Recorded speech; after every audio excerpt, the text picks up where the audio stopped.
Evening, everyone. I am Rob Piper, and yes, we have a very big treat. We have the entire, well, I guess the campaign staff of Ms. Gay VALIMONT, and they're going to share with us their campaign, their experiences, and how we can duplicate what they've done, what they did in Escambia County across the state of Florida. So it is a real privilege to finally meet in person, so to speak, Ms. Valimon and the rest of her staff. So I'm going to let them go around the horn and introduce themselves real quick. We'll start with Gay Valmont, candidate. Hi, my name's Gay Valimont. I ran for Congress twice in the last 22 months. I ran against Matt Gaetz, and then I ran in a special election against Jimmy Petronis. The first time we lost by 30 points. The second time we lost by 14. But the second time we turned one of our counties blue. And I have to tell you, it is the county that touches Alabama. Aaron Wiley? I'm trying to unmute. Sorry, y'all. My name is Erin Wiley. I was campaign manager for Gay on both her 2023 and 2024/25 special. I have been a political consultant and campaign manager, and for even longer, I've been a volunteer and involved with field and organizing for a couple of decades, actually. And really wanted to bring some of my organizing background into this race, which was perfect because Gay is also an organizer. And we were able to micro target and do some unique things with our message that I think really moved voters in a little bit different way. So I was really happy with the results. Of course, we'd be happier in DC, but um, you know, 18-point shift in 4 months ain't nothing to sniff at. Aaron Bagley. Hi, y'all. I'm Erin Begley, and for the first half of the first campaign, there was only one Erin, and then there was two. So we became two Team Erin. And I have a background in politics because I met Gay in 2016 when I was a field organizer, and then went on to other things, and then she pulled me back in last summer. And I was thrilled to bring my experience to help get through and beat Matt Gaetz. And even though we didn't win in the election, we still got Gaetz on, no matter what at the end of the day. And then that's when Catherine came on for the special election and really changed it all around. I was fielding communications at that point, and then I relinquished communications over to Catherine. Thank goodness, because she was amazing and really, really, really was a huge impact on that change. So it was a good time, and Catherine has been amazing, and we did some awesome things in the special election, and I was super happy and for the opportunity to be a part of it. Thanks. Hi, I'm Catherine Jackson. I was the communications director on Gay's campaign. I used to work in Congress. I'm from Washington State. I'm actually in lovely Washington State currently for a moment. And I worked in PR after that, and then was hired onto the campaign and took a lot of that background into our work on the campaign. And so for this special election that came around, the turning, the flipping Escambia County blue, can y'all just kind of give an idea as to if you could describe what worked in one or two sentences, what do you think was the key thing that finally allowed that county to be flipped? Well, I have a little answer. One thing that I think was instrumental was having actual resources, the funding. We were able to fundraise in an incredible way, which we understand was a special circumstance under the special election, but it allowed us to fully fund a campaign in the way that you always would have wanted to in the Panhandle, but never would have had the resources to do so. The state party, the national party, were never going to have so much excess to send to a red area. So when we had the opportunity to raise special money, it gave us some real special opportunities to be able to compete. We had people saying that paid for our field program, which knocked over 130,000 doors. We had people saying, I've never seen anybody at my door. I've never seen a Democrat at my door, let alone anybody knocking on my door. And we also made the Republicans spend a lot of money against us. Oh, I'll let somebody else take over because Lucy's going to get loud for a second. Okay. Um, Picking up where she left off, we were able to raise the kind of money that we could hire people to knock doors. And it was in the nick of time because a lot of people in our district started to lose their jobs as federal workers. And so we had veterans and federal workers that had been fired knocking on doors for 20 bucks an hour. And what's awesome about that is that we were able to put money back into the community and put money in people's pockets while they were doing something they believe in. So it was contact, it was having FaceTime with voters that swayed this whole thing. I think also from a communications perspective, what Gay and I talked a lot about was we knew how Jimmy was going to react in interviews and we knew what he was going to talk about. So we made sure that what she highlighted in interviews was a stark contrast to that, and it spoke to the local picture. I think a lot of Democrats and a lot of Republicans, quite frankly, get sucked into this national narrative, and the phrase all politics is local, I think, can get lost. And even in a congressional race, it's local. It's focused on the people in the district. And we did that in Escambia County very well. And I think that was the catalyst to us being able to flip that county. For sure. The core message was definitely a big part of that. And Catherine was a leader in that arena. We kind of knocked things down to 4 messages and made it very clear. These are the 4 biggest things that people have told us are affecting their everyday life. This is what I will fix first for you. And it's really just listening to people. We did a number of town halls, and we had a number of events. There were always events going on. People felt, I think, heard because the messaging that we were using was directly coming from what the people were saying to us. This is the problem that I need solved. And we said, great, that's what we're going to work on solving. Mm-hmm. And putting And it was money in their pocket. Money in their pocket. Mm-hmm. That is the problem. Walking the walk and talking the talk.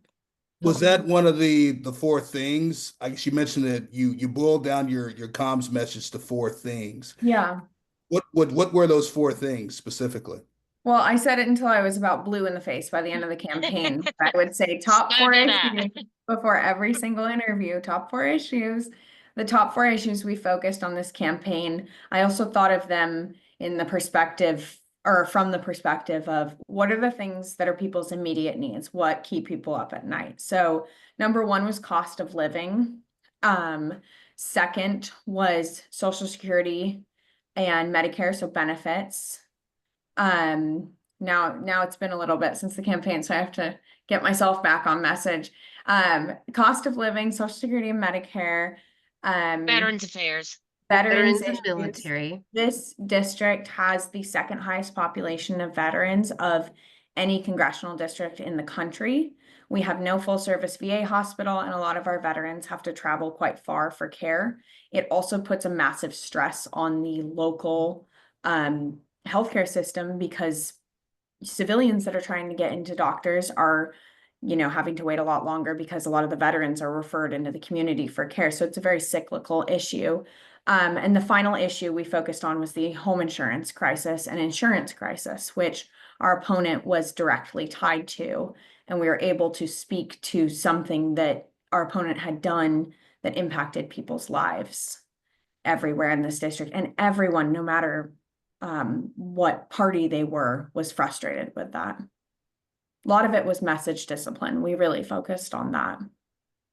And would you say that when your opponent, when he spoke in interviews, were you able to pull those 4 four things to center your message on from his responses? Were you able to goad him into going where you needed him to go?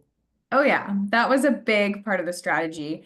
I highly recommend for anyone watching, check out Gay's interview on Fox News. It's an incredible interview. She did exactly that. We went right into the belly of the beast, and Gay stayed on message. And we knew that when we talked about veterans issues and home insurance and the fact that our opponent had never lived in the district, we were able to put him in a corner, and we made him have to fight his way out of it. And the Republicans have not had to fight their way out of anything really in this district in a very long time. And that's what this campaign and what Gay has done. We made them have to fight and try to compete, and we hit them when we could, and we hit them hard. Yeah, when I said that we made them spend money, that's really kind of what I was getting at. They, for the first time ever, a Republican made an attack ad, not just one, but two against the Democrat in the Panhandle in that district. That had never happened before. They had to fight back against us using some of Jimmy's own words in our commercials. We use clips of his own words telling people, sorry, this is, your home insurance has gone up because yep, sorry. We would use these clips in his own words, and then he had to fight back. But also, there's a big difference in, not a big difference, but a difference in the tone and the way we deliver message in different arenas, right? It comes out of Gay's mouth one way, it comes across on our social media in a different way. And but I think as long as it came back to those four key points, it really kept everybody focused. And we could bring almost every issue back to one of those 4 points. People would say, well, I want to know how you feel about XYZ. And we go, okay, this is how we do this, this, and that. And that relates back to this. Boom, hammer it back to those main points and tie it home. And it really works to, because it's just like marketing anything else. They say what people have to see it 7, 13 times before they want to purchase a product. A candidate is not exactly a product we're trying to purchase, but we are trying to earn your vote, right? Sort of. And you do have to get in front of people over and over again. And if the message is too dissimilar, it's really easy for people to kind of just fade off and go, oh, I don't really remember. When you're saying the same thing, people remember it. And you'll hear that from great, politicians and people that have made it far. The speeches, you'll hear some of these lines that they say over and over again. There's a reason that a stump speech is said over and over again until your staff can recite it, and some of your big fans too, because it works. And how would you say that, like, the fundraising piece, like, once you had, well, I guess before, would you say that, like, it was the comms, like, kind of in place before the money came in, or did the money have to come in first before you did the comms, or was it a combination of both? We had ideas of what we wanted to do. We definitely had plans and strategy, and we knew that going into the special election, it would be a different opportunity. With being one of the only elections in the country at the time, we knew that we could focus some of that donor attention on this race, but we had to give them, a reason for that. We had to show them, yes, this is viable. Yes, we can take it further than we've ever taken it before. And that state and national party definitely had some of their internal markers, right? That they want you to get to a certain level. And we beat the expectation that they thought that we couldn't. And I know that if we had a little bit more help from some more of our friends, I think, and if we had 10 more days, I think we could have taken the whole district. We would have flipped Okaloosa. But yeah, the fundraising part, we had a little bit of that in line, and we were kind of waiting to hire the people that we knew we wanted to hire. Some people were helping us out free of charge until we had the money, and we go, hey, we have this feeling that our fundraising is going to pop around January, 20th or so. And when it did, in fact, start following those fundraising expectations that we had laid out, we went ahead and hired right away.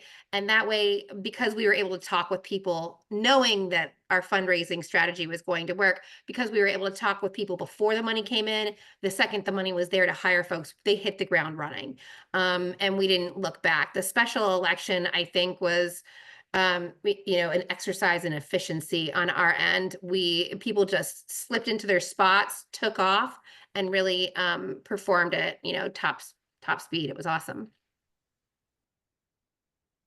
Yeah. Yeah, were there any like roadblocks regarding convincing the money to come in? Or I guess where the sources of money were the state and national and local sources. Which Right. sources did you find were the most were they're the least hardest to tap into? Digital media is where we made most of our money, and it was from across the country, and it was in $33 increments. It was people donating small dollars to us in the hopes that if we got if we had if we won those two seats, we could have changed Congress. People believed in it and they gave what they could, but I didn't have people giving me millions of dollars. There was nobody that gave us millions of dollars.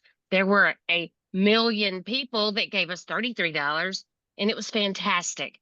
That's how government should be ran. That's how politics should be ran. That's how our elections should be ran. Um, as far as the roadblocks, yes, in the beginning, in the first election, we raised a bunch of money off of people that hated Matt Gaetz. But even those people ran out. I mean, even those people, they were, with the election going on, the presidential election, and we did do bad. We raised 1.5 million, I believe, in the first election. But the second time around, people knew who I was. People that my name was out there. So locally, it seemed easier. People were more excited, had more faith that we could do it. And in many ways, we turned a tide. But as far as money, it was because there was no other game in town. But the roadblocks, like Gay said, we didn't have anybody we did have a couple of, not super PACs, but nonprofit type PACs associations that did like, $5,000 checks, which were amazing. And so we were so thankful for. But the majority of our donors were $5 and $10 at a time, average $33. It wasn't quite a million people that gave us $33, but I think we did have over 400,000 individual donors. And so for us, when we knew that the big money was not going to come from the national nor the state party. The state party simply didn't have the resources. They've been underfunded by the national party, just like a lot of other red states. The national party has to come up with reasons that they can justify putting this money in. Well, we didn't need them to toss a bone our way. We were able to bring in all this money on our own. However, if the national organizations would have tossed a little bit more on, we would have been, if they would have started a little sooner, it would have helped us to hire people right away instead of getting that couple of weeks worth of, okay, can we get through this fundraising? Is it really going to happen? To bring on all of those staff who are waiting behind the curtain. It was pretty seamless, but that wasn't without a ton of work and sacrifice from everybody on our team. And it could have been so much better, and we would have been able to start a lot earlier if we had early money from those national and state investors. Yeah, our media team killed it to build on that. Really took our message, and Gay is an amazing candidate and made the project almost a dream easy. But they really did a unique job of capturing who she is as a person, her story specifically. Her story is incredible, and really just touches the hearts of literally the nation. So big ups to our team. They were incredible Yeah. at capturing that amazing content and then scheduling out, and the community. Gay still can't step out without people just smothering her with love, because she was able to put together that love on camera and share it with the world. So huge sacrifice on her part, because I know it's And hard. the social media really did kind of help people to see, I think what to Erin's point here, that the social media was an integral part of, it wasn't just traditional comms, it was also that social media piece. That was a Yeah. really big part of both listening to people and letting them know we hear you. Would you say that the extensive social media was key to getting folks from outside of Florida to donate those micro Oh donations? yeah, 1,000,000%. That was a big place where we were able to get people's attention, talk about, because people are on social media talking about current events, talking about politics, and watching our country fall to, this fascist dictator. So they're going, what can we do? And they're looking online for something. We wanted to make sure that we were there to provide them with something useful that they could do. And please refresh my memory. What social media platforms were you on? Was it just, did you have like a select few just targeted All of them. effectiveness? All of them. Like, were you on even like TikTok. Snapchat and Nextdoor I would and say we were on Facebook, Instagram, TikTok, Twitter, slash X. We don't really call it that. Blue Sky. TikTok was pretty hot. Mhm. What am I forgetting, guys? LinkedIn. We were on a lot of social media, but I would say that TikTok, um, Facebook and Instagram, those meta sources, which also included threads, right? And then Blue Sky was starting to take off as X Twitter was kind of falling in the hole, but those weren't necessarily advertising venues, but definitely venues for conversation that proved really worthwhile. And we did a lot of lives in the beginning when we first got the social media up and going. I think a lot of people there's a huge barrier to running for office. You don't Facebook Live, right? We would do TikTok lives. Oh, Actually, we TikTok found Live. that TikTok lives, the algorithm was much less suppressed when we would do TikTok lives. And it gave people the opportunity to talk to Gay. They would ask her questions in the comments, and I would type the comments in there so she could see it. And then, or type the question so she could see it and she'd answer it. We gave people insight into who Gay was, into what she was about, and our message was very consistent. On Facebook, for example, towards the end of the campaign, we knew that we had to reach a certain segment, and that was the kind of soft Republicans that we could potentially pull that weren't super happy with what was going on, and the NPAs. So we were speaking directly to those people, and a lot of that was having to create a permission structure for them to, in many ways, go against their party. And these are people that had identified as Republicans, and we were getting them to vote for Gay because we were saying, here's the issues we're talking about, these top 4 issues, and then here's what we're focused on, and here's what we're gonna do. And I'm from here. You can trust me. A lot of it was building trust, and it was talking to people like people. I think a lot of people forget that in politics. Providing that Yeah. access to Gay, like you were saying, on the social media Yes. and in person. That was something we did in our town halls, in our early voting tours, where we go around from voting location to voting location. And people are like, I can really meet you there and shake your hand and ask you my question and ask you to earn my vote. So that access to her was really an important part of the strategy as well. And that was kind of woven in throughout all the different aspects. So would you say And they you would talk to anyone. She'd talk to literally I would anyone. talk to anybody. Which a lot of people you don't see that. And it takes a courage, and it takes confidence to go out. I'll talk to anyone. We might not agree. That's okay. Let's see what we can agree on. Let's see what we can move forward with, but let's talk. So would you Sorry. say that Gay, you were essentially having like mobile town halls, and you were letting people know communicating via social media that, hey, you're gonna be here, you're gonna be there, come and let's talk. Yeah. And I did that around town too. Wherever I was, I would invite people to come.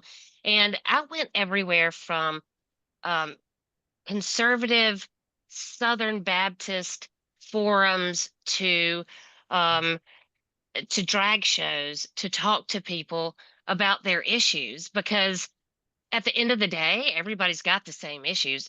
Nobody wants to be broke. Everybody wants to save money. We want to have affordable health care. And we don't want our veterans to go without things that they need, especially in this district. So when I talk to people, and Rob, I have to tell you, I am incapable of faking it. My mother says I'm not a very good liar. I never have been. I talk to people like they're my neighbors. Like I don't try to be all politician-y to people. That doesn't get us anywhere. If we've learned anything from the Trump administration and why people voted for Trump, it's because people want to be talked to just like they talk. And while I can give you the stats and the information, what I want you to do is feel comfortable enough to talk to me about your problems, and then let's discuss the issues. I like to talk to people. The best part about any campaign is getting to talk to the people, hands down. When you typically had to talk to a voter, I guess it'll start. What specifically, if you could just refresh my memory, is your background? I know you do a lot of organizing, but Oh yeah. with that, I mean, you sound like somebody that's really comfortable with conversing and talking with people. So, what was your Oh yeah. background? How did you get there? Was it just growing up in the South? Well, growing up in the South, that gives you a leg up, right? Um, So I am an athletic trainer. I work in sports medicine. I am the one that, if for people that don't know what an athletic trainer is, I'm the one that runs out on a football field when you get injured. I do all the rehab before football practice, after, tape all the ankles. I'm there. I turn the lights on. I turn the lights off. I've worked in a male-dominated field my entire life, my entire career, and so probably with that, I have a little chip on my shoulder. But through working with Black athletes in downtown Atlanta, I felt an urgency to solve the gun violence crisis that we have in our country. I lived in Atlanta at the time. I moved to Florida in 2014, but the problem was still the same. Black men and boys were still um, 18 times more likely to be shot and killed than their white counterparts. So I started with Moms Demand Action, and I quickly became the state leader for Moms Demand Action. And I traveled the state talking to people about gun laws, about safe gun laws, and how gun laws don't have to affect law-abiding gun owners. And so I've spent 13, 14, 15 years of that as a volunteer managing the entire state, 32 local groups throughout Florida, through Parkland, through what happened at Pulse. Um, I've learned how to talk to people that don't agree with me. I've spent more time talking to NRA members and gun owners that think I want to steal their guns. And there's something that you learn from that. There's, if you come in hard, you come in fast, they're not going to listen to anything you say. So chatting with people about what are responsible gun laws taught me how to talk to people about why we need to fund Medicaid, why we need to make sure our veterans get the care that they deserve, that we promised them, to make sure that we have doctors for our vets, to make sure our disabled have their benefits. Those things, when you talk to people on a person to person scale, there's little argument about what's right and wrong. They just don't understand. Most people just don't understand that there is a common goal for all of us. And if we stop fighting about it and like talk about the issues, because I said throughout the whole campaign, we all know that this is the issue. They solve it this way, we solve it this way. But if we don't come to the table, we're never going to solve it. And that is, I mean, I'm a Democrat through and through, but bipartisanship is the only way that this country is going to move forward in a democratic society. And how did you find your team? How did y'all coalesce amongst each other? I think you mentioned before that you ran in the same circles, most of you, and then you just kind of coalesced around this cell, for lack of a better Yeah. word. Gay's kind of the satellite that we all revolve around in different ways. And I had been working with Gay through Moms Demand Action and our gun violence prevention work. I was the local lead here in Tampa when she was our state lead. That's how we initially met. And Erin Bagley actually knew Gay when Gay was one of her volunteers. Go ahead and explain that one. I was a field organizer for Hillary in 2016. And at the time, she had just moved to Florida and wanted to get involved. And they had moved to a neighborhood in Santa Rosa County. And Gay was my rock star volunteer. And then I went back to school and finished college, got a degree, moved back to town, had a couple other jobs, got some experience under my belt. And then she brought me on as the field and communications director for the first campaign. Yeah, and then the second campaign is when Catherine came on. And I We Yeah. chased found them her at a down DEC meeting. That was yeah. so great. She just moved I here. harassed them into hiring me, and I started that night. I She met really Gay and Erin Wiley, and I said, I want to work on a campaign again after saying I'd never work on a campaign again. And I started working on media lists that night. I started working on pitches that night. We finally, I think, had something to hope for. And I think what a lot of Democrats nationally miss is what we have to be about is what can I do for you? How can I help you? How can I listen to you?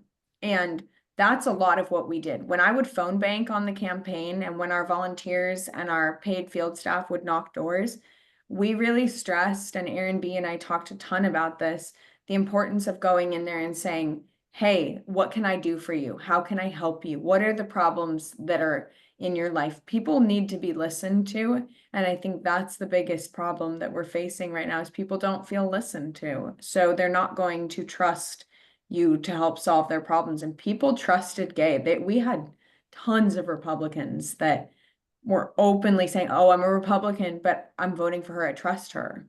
And And build authenticity, trust. I think, is like key to building that trust. Yes, It is. absolutely. It is. So Yeah. would you say that the four most important words in a campaign are what are your problems? Yeah. Or what are your concerns? What can I do for you? Mhm. Talk to me. Talk to me. And having a service background, I think, really helps. I'm a military spouse. I'm gonna have to move around this country a ton. I've bartended, Gays bartended, and plenty of other staff, campaign staff had worked in restaurants. When you have that attitude of like, okay, I'm grabbing this over here, I'm going over here, I'm getting this, I got to do that. Are you taken care of? How can I help you? That attitude is directly transferable to a campaign. You bring that attitude, and I think that's, to her credit, that's something AOC has been able to do quite well, bringing that mentality from bartending and being in the service industry and an understanding of the problems and the challenges people face in those industries into her campaign and her representation of her constituents. It's very Yeah. transferable. Very good point. Would you say that kind of having that ability to connect in that way as someone that's there to serve, to provide service, was that well, I guess I'm making the assumption that like in the beginning of the campaign there was hardly any money. And I'm thinking, how did you Yeah. get people to come on board and devote themselves when there was when monetarily they weren't getting anything in return? Because Right. it was always about something bigger. It was Ex- about getting Gates Expound. gone. And I feel like we offered a safe space for people. We just at every Explain that, because somebody from South Florida does not understand safe space for Democrats. Oh, well, it's um, becoming more and more apparent as the we years Is go it? on. We Oh, found a lot on the campaign where a lot of people with special needs or families of people with special needs were coming to us for help because they were not getting it from anywhere else in this area, resources, or just helping people find these resources and helping in every way that they could, because we gave them the hope that we were going to be able to go in and legislate and help bring those programs and facilities back to them that's been taken away. In this area, we've had several people, volunteers who came in from out of state, who have those resources, who know that we do not have them here, and felt drawn enough to come help us because they know how helpful they are in other places. We had people come from out of state. For one example, had their husband had ALS and just came from out of town to give Gay the biggest hug because they had other resources that we didn't have, and they had family members, and just the movement of emotions that this campaign brought out of people was unimaginable. We were just a safe place to try to make everybody feel safe. It was wonderful. Well, Yeah, Rob, I think yeah, go that's ahead. important to kind of point out. You asked me about my background. So I was the leader of Moms Demand Action, successful. I even retired my medical license, my athletic training license, to just be a full-time volunteer because my husband thought that his duty was to pay the bills while I did the righteous thing. And so um, he and my son Eli um, were huge supporters and did everything that anybody could possibly ask for. In 2020, my husband, my 44-year-old husband, was diagnosed with ALS, and I was his full-time caregiver. And then 6 months later, my 8-year-old son at the time was diagnosed with a terminal brain tumor. And so I was their full-time caregiver until each of them took their last breath. Um, and when they were gone, my son passed away. It's almost been 4 years in September. Um, my husband's been gone 3.5. And I couldn't imagine, as many times as people asked me to run for office while I had a young son and didn't work and didn't have much of a savings. I had no excuses after they were gone. And so I filed to run about 8 months after my husband died because I know that they would expect me to. And they're proud of me, um, beyond proud. We left it all out on the field, and I chose the right people to be around me to protect my heart and my soul. I gave everything I could have possibly given to this campaign, and I know they did too. Yeah, absolutely. I think that's part of what, when we're talking about authenticity, it's people with real lived experiences, like Gay, going out and having these real, honest, vulnerable conversations with voters. Of course, you're not going up to every single person and telling them, the tragedy of your life, but people were connecting with Gay on a very human level because she has been through some things that most of us could not even begin to understand or fathom. And so they felt like their thing, they could talk about their thing because she could talk about hers. And I think her being willing to be vulnerable and open with something that's so raw and fresh and new, and deeply, painful, is one of the hardest things you can, the hardest things that a candidate is kind of expected to do if you have something like that in your background. But it was never a forced conversation with Gay. Um, she kept her story authentic always, and people wanted to know more about her, but it really it built up that trust again, that what Catherine has been bringing up. It built up that trust to say, hey, here's some of the hardest things that I've gone through. How about you? And how can I help you get through yours? Gay has said a bunch of times that she couldn't help her family. Both of them had 100% fatal diseases. But there's so many things that we can help. There's so many things that we can do. And And I think that message really resonated with people as well. Yeah, I'm so sorry for your loss. I yeah, I'm speechless. But I think that we are blessed to have you fighting the fight here in Florida.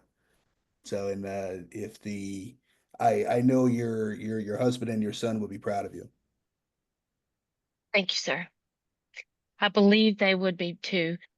Um, Suffering a loss like this, um, so just to put it into perspective, I lost to a pedophile, and then I lost to the guy that's in charge, that's solely responsible for our insurance crisis in Florida. Two horrible people to lose to. I did gain some ground. That wasn't the worst thing that's ever happened to me. And I'm going to keep going. We appreciate that. And how, I guess, if you, the perfect to tie it up, if what you see, how do you envision like your success? And I will call it a success because you're moving forward with each campaign, with each election cycle. How do you envision this transferring to the rest of the of Florida? Because yeah, you're right. In South Florida, we don't have it as bad as you guys do up there, but it's slowly but surely it's getting worse. I mean, you're probably familiar with the Yeah. shellacking we got in Miami-Dade Yeah. County in November. So it's there is, and what you did manage to do up in the Panhandle gave a lot of it's giving a lot of people down here hope. So what do you envision would be the upcoming in 2026 to kind of like take your success and have it spread? So I think it's important um, to note the the National Democratic Party did not invest in our campaign, did nothing to help us. The Florida Democratic Party did what they could. But we all know that when it comes to the panhandle of Florida, we've been written off as a red South Alabama, not even connected to Florida. And what I'm saying is that that's bullshit. We did it. We did it. And we talked to people and we crossed that barrier where people think they can't talk anymore. I tell Democrats all the time, talk, talk, talk to everybody you can. And it doesn't matter whether they're Democrat or Republican. Don't start out by saying, well, I'm a Democrat or whatever. Start out talking about an issue and don't take a side. Everybody needs to start listening. Everybody has to start listening. And we can, in Florida, no longer ignore places like mine. We can't ignore places that are small and seemingly insignificant because we have people that believe in things that we believe in, but the other party's claiming them. The other party is telling them, you got to come with us because we're the only ones fighting for you. The Democrats are just highfalutin and And we're letting them. and we're letting them. And We're rolling over. That's a big part of what Catherine did. She was like, we got to stop being on our heels. We've got to be on our toes and going forward. Yeah. So, I We mean, need to stop reacting. We got to go. oh, for sure. We did a few things. We fundraised for real. We listened to everyone, and then we used that real money to communicate in a way that Democrats have never been able to afford to in that arena, and flooded the airwaves and outspent Jimmy 3-1, 6-1 in some arenas, billboards, TV, text, radio, and I'm talking all different communities, all different arenas, and being smart with your media buys. But if you listen to people and then you create that core message and you use that message discipline, and then you're able to fundraise and use those resources to get that message out to everybody. That's how, it's not a brand new newfangled strategy. It's just how you always hope it would work. We were able to do it that way, and if we had 10 more days, we would have beat Jimmy Petronas. But in the meantime, we turned Escambia County blue. You know, we won in vote by mail in Santa Rosa. We're so close to flipping Okaloosa, and we were able to push an 18-point shift in 4 months. I know that everybody around the state can replicate this. I know that Democrats in rural areas can replicate it because it's not something new or weird. It's just doing it right. Listen to people, stay on discipline with message, fundraise however you can, no matter who is going to invest in you, find somebody who will, figure out how to speak to them, get those dollars after you've earned their trust. And at that point, you can get out and keep spreading the message, you know. And a lot of hard It's work. not new, it's just doing it right. It sounds like there's like a huge outreach piece to all of this, I guess, Oh yeah. which I guess did all y'all take kind of like responsibility for outreach, or was there like a separate department? Nope. It That was would have been, yeah, all of us. everyone here. We had an office, a modest office, but it was on a main drag. And so we were able to in and out all over the district all the time. It was none of us sat at home. Even though Catherine does communications, I'd still drag her to a cookout, or Aaron B needed to do like make van lists, and I'd say, hey, let's go to a NAACP gala. No, it was we Aaron B and Catherine Jackson live in this district, and we're still out in this district, still talking to people. You know, I'm still going to Black church, even though I'm not running for office. I'm still going. I'm still going the places where I talk to people, because that's how you win elections. Now, on the other side, my opponent Jimmy Petronas didn't come in and talk to anybody, but he also started with a 4-1 advantage. So we did all right. We also invested heavily in the local media. I think that's something that, because local media is not a national hit, it's easy to get, especially from a communications perspective, it's very easy to see a national hit and go, oh my gosh, I have to do that. We, as we mentioned earlier, we did a lot of town halls. The way I viewed town halls was a mode for us to garner local coverage of us showing gay, hearing people's local concerns. So I think a lot of this is storytelling. We're telling, it's an authentic story, but we are telling them the story of gay and the story of what she would do.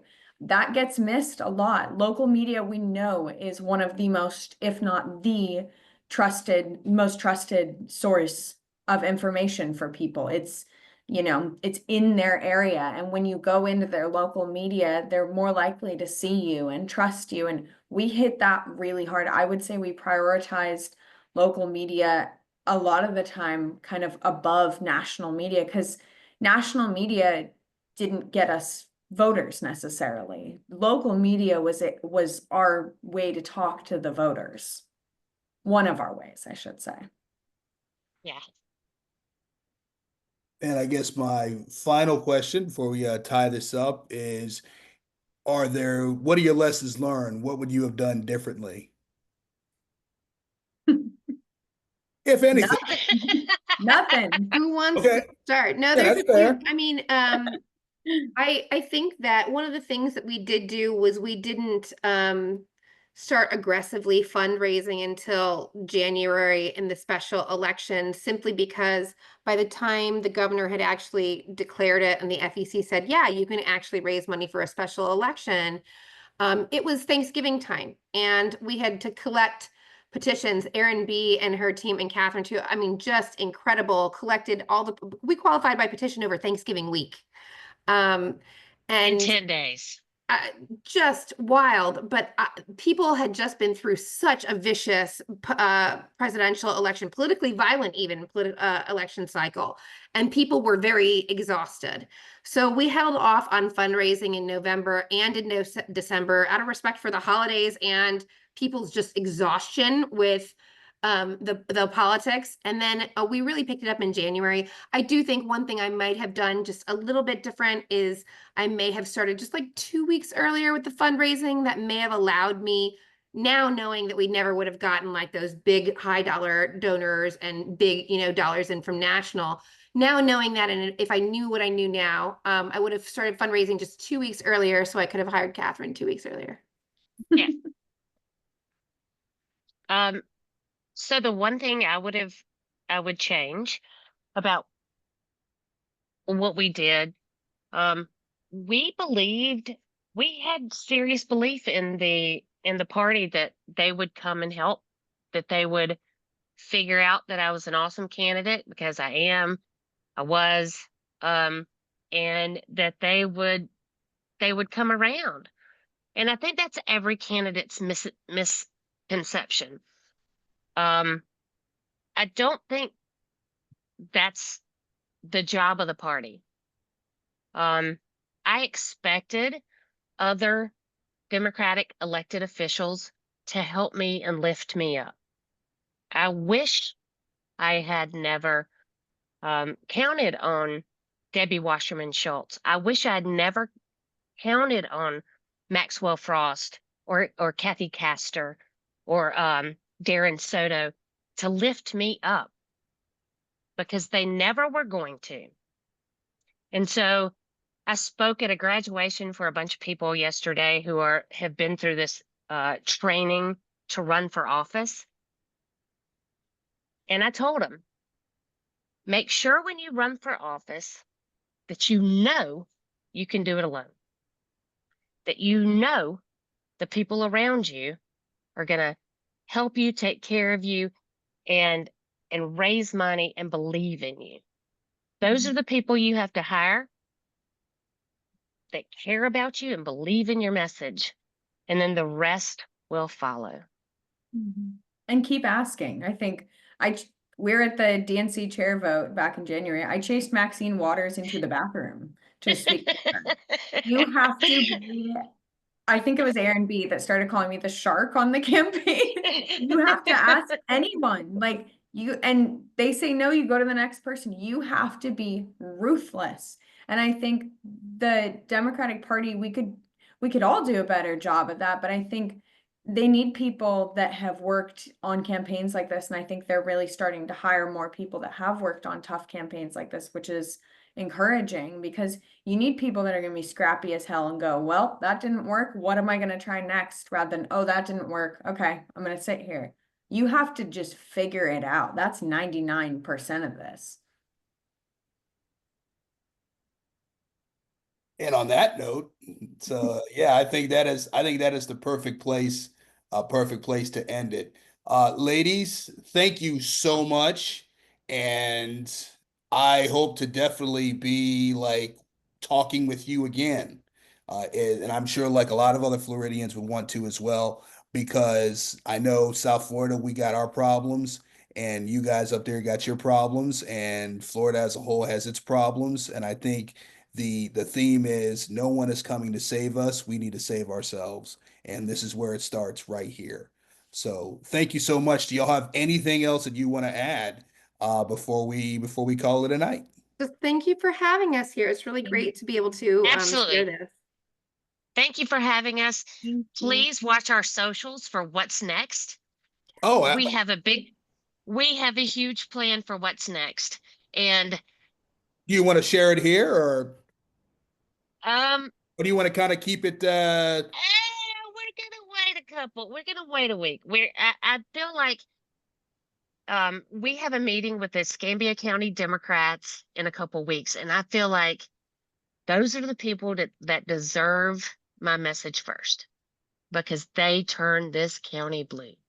Fantastic, fantastic. So if anyone wanted to follow you, it gives, I guess it'd be as simple as just Googling Gay Valmont, because I know Right, yeah, I follow you, and you're on so many platforms. I don't remember off the top of my head, but I mean right, it's real easy to locate you. right. Right now it's Gay for Congress and it will change, but if you Google Gay Valimont, VALIMONT, GAY, no E, you'll find us. Gay Velma, yeah, we're on everything at Gay for Congress, and like Gay said, that will be updating here shortly in the next week or two. If you follow our socials, you'll be able to hear what's up next for Gay and the rest of the crew, and how we're all going to keep going. Lots of big planning.